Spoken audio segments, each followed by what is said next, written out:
আমি বড়কলার মানুষদেরকে একটা কথা বলতে চাইছি।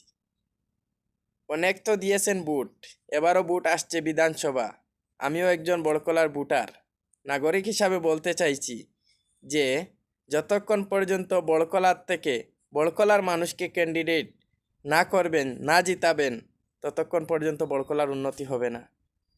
অনেক তো দিয়েছেন বাইরের লোককে, কংগ্রেস বিজেপি অনেক বানিয়েছেন। কী করেছেন? বড়কলার উন্নতি কী হয়েছে? কিছুই নাই।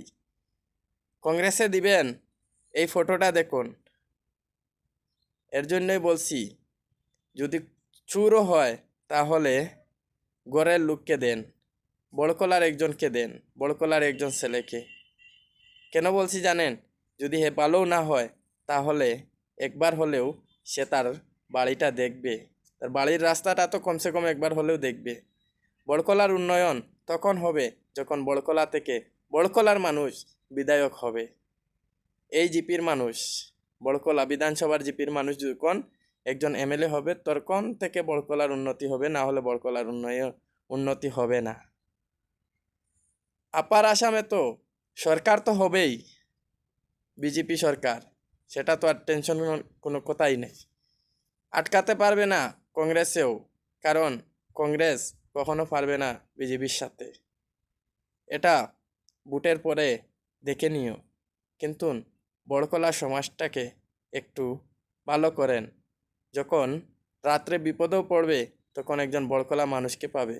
এর জন্য আমি বড়কলার মানুষদেরকে বলছি, যদি খারাপও হয় তাহলে বড়কলার মানুষকে ভোট দিয়ে দেন। কংগ্রেসের ভুল হচ্ছে এটাই যে বড়কলার মানুষকে টিকিট দেয় না, বারের মানুষকে পয়সা নিয়ে টিকিট দিয়েছে।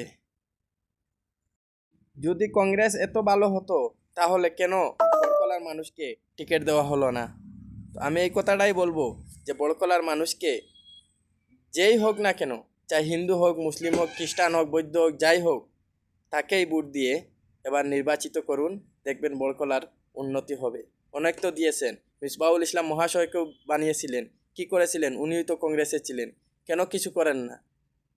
তো যদি কিছু নাও পান তাহলেও বড়কলার মানুষকে একজনকে ক্যান্ডিডেট একবার হলেও বানিয়ে দেখুন। হয়তো আরও 5 বছর পরেই তো চেঞ্জ করতে পারবে যদি ভালো না হয়। সবার কাছে একটাই রিকোয়েস্ট, বড়কলার থেকে বড়কলার ছেলে জুয়েল আহমদ ভাই এবার নির্বাচনে খেলছেন, বিধানসভা নির্বাচনে। সবাই একটু ওনাকে ভোট দিয়ে একবার বড়কলার উন্নয়ন দেখেন, যুব সমাজের উন্নয়ন দেখেন, গরিব দুঃখীর পাশে যিনি থাকেন ওনাকে একবার